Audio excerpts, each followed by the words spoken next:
If you put your identity in anything other than Jesus Christ, you will leave yourself on shaky ground.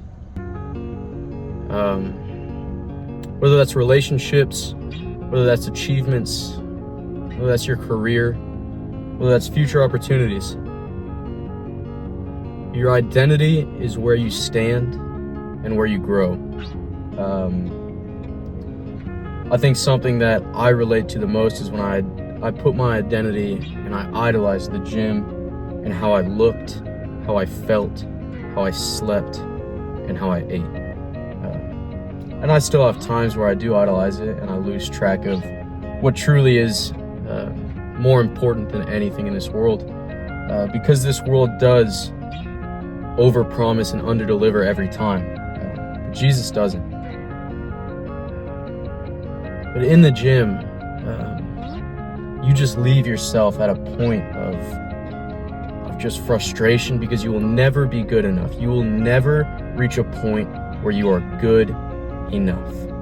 You might have days where you're like, man, I felt great. That was a good lift. But you also have days and weeks and months and full seasons where you're just not good enough. I've been watching The Bear right now, and in season 2, episode 10, Carmy, the main character, gets locked in a freezer. And he idolizes his career. He idolizes cooking and what distracts him from everything else.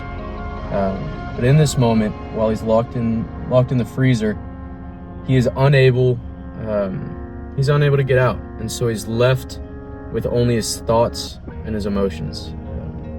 And he says, because he's distracted by everything else, he says, all this joy that I get from external things is not worth the pain I feel right now. And so with Jesus Christ, that is what I truly believe is the one thing that the joy truly does overpower the pain you might feel in this life. Because this life isn't easy. We constantly go through things and we idolize different things. I think for the longest time for me, I was idolizing substances until I found the gym, and then I idolized the gym. And through that, I started idolizing myself. And that left me on a very shaky ground.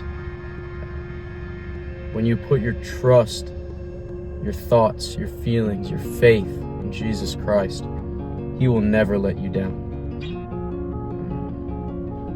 Because you aren't on shaky ground. You have a firm foundation in Him.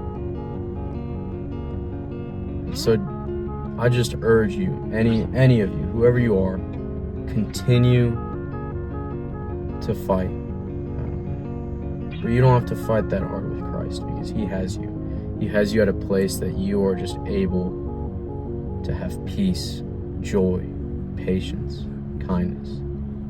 And it's so easy. Other times it's hard, but at least you have Christ.